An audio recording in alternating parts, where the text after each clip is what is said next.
everyone. Today's case is with respect to Ranjit D. Udeshi versus State of Maharashtra. So let us see on which provision this case is with respect to, what issues were involved and what our apex judiciary have decided.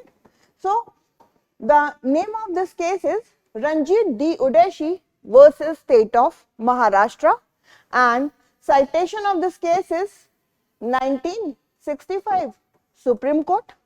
It was decided on 19th August 1964 by 3-judge bench comprising Chief Justice P.B. Gajendra, along with him Justice 𝐬𝐨𝐜𝐿 and M. Hidayatullah Justice was there. So let us see the details of this case. In this case, there was one person whose name was Ranjit D. Udeshi, and he was a bookseller. On him, allegation was imposed with respect to section 292 of the IPC on the ground that he was found selling a novel whose name was Lady Chatterley's Lover. इसीलिए इस case को we often call it by a common name, that is the Lady Chatterley's Lover's case, because in this case there was a person, Ranjit D. Udeshi. He was selling a novel which was written by D.H. Lawrence, and name of that novel was Lady Chatterley's Lover. And in this novel there was many obscene content. So bookseller was convicted on ground of selling obscene material, because if anybody is found in doing the sale, in distributing or circulating any obscene content, it means he is doing a punishable offence as per section 292 of the Indian Penal Code.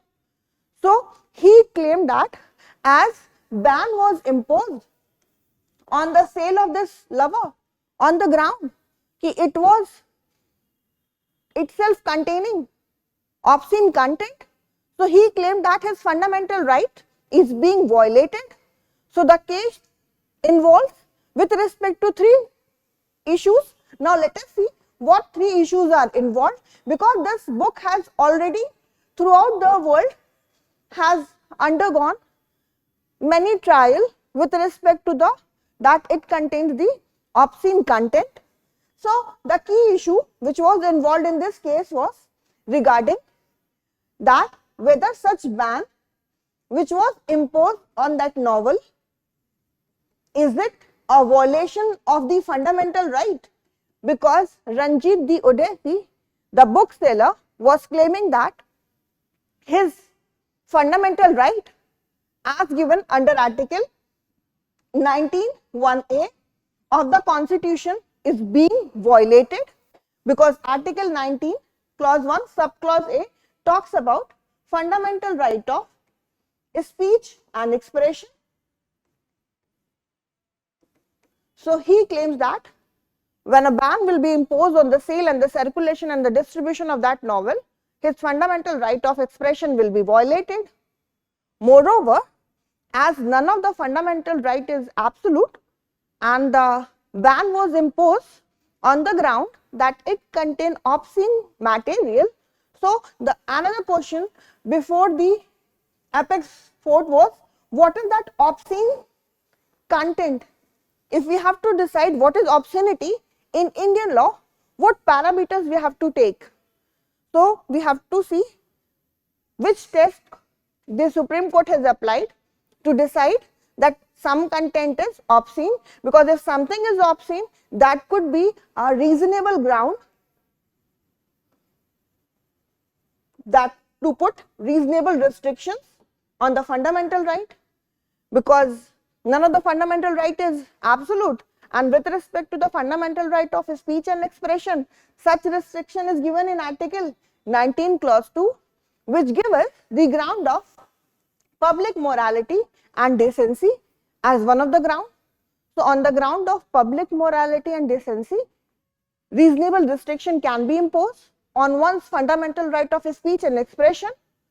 So, another issue before the court was whether that imposition of ban on the sale is being covered under reasonable restriction, and moreover we have to see what approach court has applied while balancing the individual right, because on one side a person's fundamental right of speech and expression is involved, on the another side there is a societal interest is involved on the ground of societal norms of morality.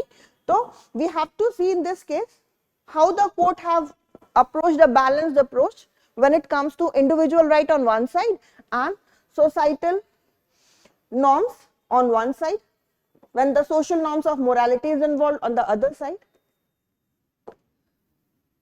So, the key provisions which are involved in this case is with respect to Article 19, Clause 1, Subclause A, because this article guarantees every citizens of India to have the fundamental right of speech and expression, and in the fundamental right of speech and expression, one has the right to circulate the views through book, novels, but fundamental rights are not absolute. Reasonable restrictions can be imposed, and with respect to the fundamental right of speech and expression, such restriction is being given under Article 19 Clause 2, and one of the ground of the restriction is the ground of breach of public morality and decency. So, if any content is obscene, then obviously it is infringing the decency and the public morality of the society. So, that was being involved. Along with that, one of the provision of the Indian Penal Code, that is section 292, was invoked because Ranjit D. claimed that this section 292 of the IPC, which prohibits the sale, circulation and even the distribution of the obscene content, it makes it a punishable offence. So, Ranjit D. have claimed the constitutional validity of the provision of section 292 of the IPC. According to him, this provision is unconstitutional because by this provision, his fundamental right of speech and expression is being violated,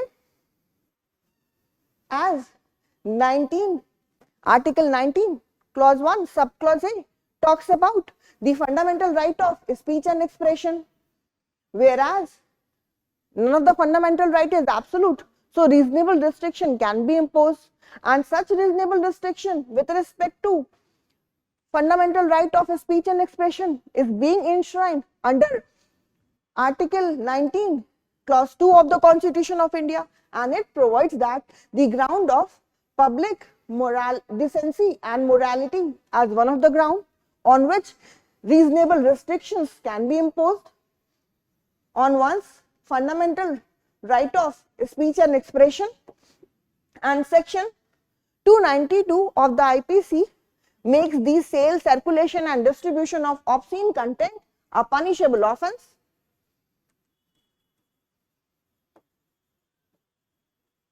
Because by invoking section 292 of the IPC, Ranjit D. was convicted, and he approached the Supreme Court, and in the Supreme Court has upheld his conviction. It means Supreme Court has held that whatever the trial court and the appellate court have decided to convict that Udeshi is perfectly a right step, and his conviction was upheld by the Supreme Court also, because by invoking section 292 of the IPC, one is not allowed to make the sale, circulation or distribution of any obscene content. And what is obscene? To decide that, Supreme Court have taken the help of Hecklin test, and this Hecklin test was evolved in the case of Regina versus Hecklin in 1968 by the Lord Cockburn Justice. Lord Cockburn Justice has evolved a test which is commonly known as Hecklin test. According to the Hecklin test, one can decide a matter to be obscene if that has a tendency to corrupt morally, if a tendency is there to corrupt a person, if a person is such who is easily influenced by the content of anything, and that has grave effect on the society, including the person's easily influenced with respect to the moral corruption, then that particular material would be considered as obscene. It means, according to the Hecklin test, it is the individual whose promptness is seen regarding his mind, that if that person is open to immoral influences and that give rise to deprave and corrupt his mentality, his moral corruption, then that content is obscene. In other words, if a person is very easily influenced by the content of any material which give rise to moral corruption in his mind, which tends to deprave or corrupt that person, it means that content is obscene. It means what that content has the effect on the society, that is being taken into account, in this case by the Supreme Court with the help of Hecklin test, to decide the obscene content. And moreover, court has held that you cannot claim the immunity on the ground that you are doing some artistic or literary work. It means you cannot claim blanket ban on the ground that you are doing some literary work or artistic work, so that could not be obscene.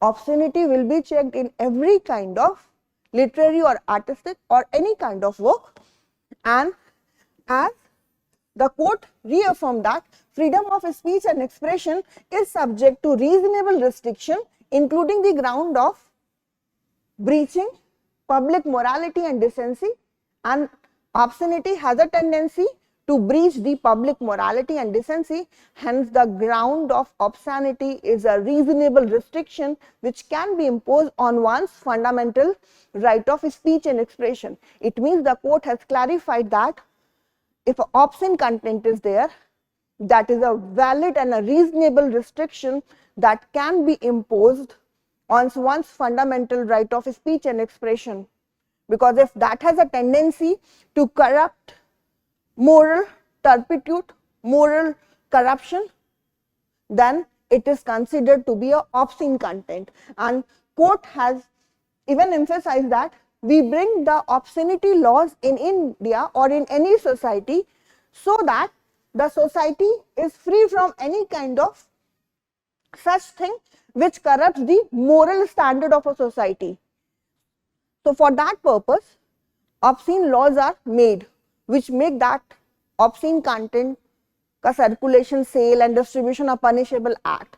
So that was justified, and the sale of Chatterley's Lover novel, as it was hit by section 292 of the IPC, hence it is a punishable offence, and therefore the conviction of Ranjit D. Udeshi was upheld by the Supreme Court of India. And moreover, this case has played as a landmark decision when it comes to deciding that how to draw the balance between two rights, because on one side there is an individual right, it means right of a person, more specifically fundamental right of a person of speech and expression, and on the other side there is the societal interest, that is to maintain the social norms of morality. So court has drawn a balance in these two rights, and held that as fundamental rights are not absolute, so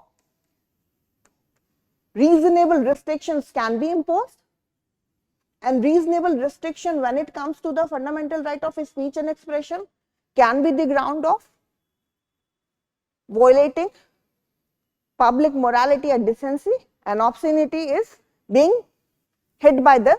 Hence, it is a valid and reasonable restriction.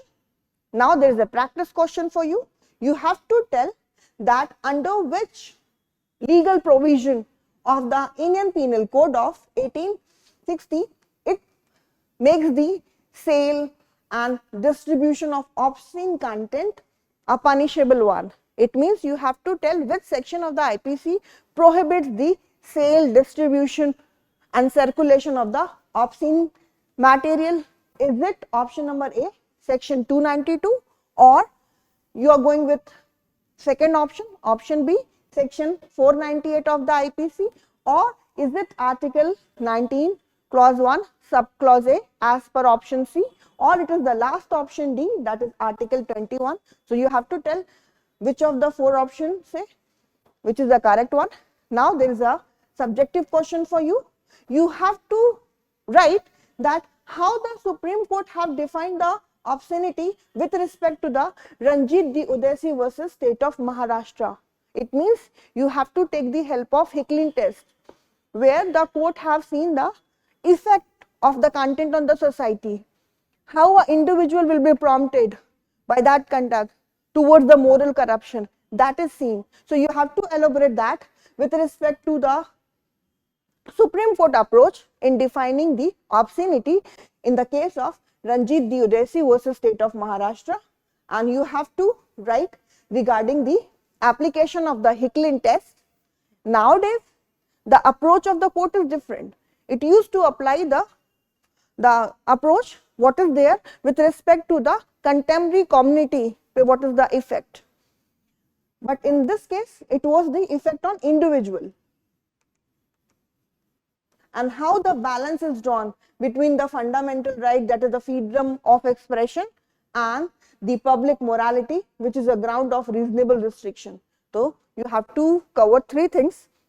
One, you have to tell how the Supreme Court have defined the term obscenity with respect to this case, and you have to discuss regarding the application of the Hickling test, which was evolved by the Lord Cockburn in the case of Regina versus Hickling 1868 में, and then you have to also write how the court has drawn the balance between the freedom of expression and public morality, which is one of the ground of reasonable restriction which can be imposed on freedom of expression.